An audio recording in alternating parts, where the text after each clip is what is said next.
Kay Angelo Sige ng San Carlos, Pangasinan. Mabuhay kayo dyan sa Pangasinan, ha? Yung mga panggalato. Anong hayop po ba ang pinakamatagal mag-alaga at magpisa ng itlog? Alam mo, Angelo, wala nang hihigit pa sa octopus o pugita. Bakit? Abay, aabutin siya ng mga 230 days o halos 7 buwan. Hindi niya iiwan ang mga itlog habang incubation period. Kapag napisa na ang mga itlog, sinasabi ng mga scientist na namamatay ang inahing pugita dahil sa matinding gutom. Itanong mo kay Professor Willie. Para po sa iba pang katanungan at pang-research, mag-email sa willperez06@yahoo.com. Nakikita niyo yung mga hayop na yan, no? Mga hayop lang, ha?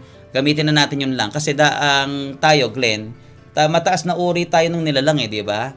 So, parang kakaiba kapag nakakita tayo ng magulang na pinababayaan yung anak o yung kanilang dapat na alagaan. Ang hayop nga nung isang araw, mga kaibigan, no, share ko lang sa inyo, naantig ako dun sa nakita kong video na merong isang puppy, isang tuta na nahulog sa ilog, no? Ang lakas ng current, yung daloy yung agos ng tubig, na delikadong kapag tumalong ka doon, matatangay ka Pero alam nyo ba, yung mga tingin ko mga pulis yun no, sa ibang bansa, nakatayo lang, nagbibideo. Alam niyo yung ina na hindi kalakihan, yung nanay na aso, tinalon ho yung ilog, hanapin niyo yun.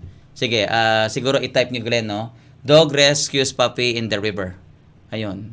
Makikita niyo kaagad. So, tinatangay-tangay siya na parang nasa mga kakahuyan yung tuta, kawawa Tapos nung pagbalik niya, tinatangay pa rin hanggang sa it was able to make it doon sa kabilang pampang. Mantakin nyo, hayop lang po yan nagagawa. Ang mga langgam nagagawang pumila kahit na maliliit lamang, 'di ba? Tahimik magtrabaho. Ang iba napakaingay magtrabaho, ang iba hindi marunong pumila, gumagawa ng sariling gobyerno.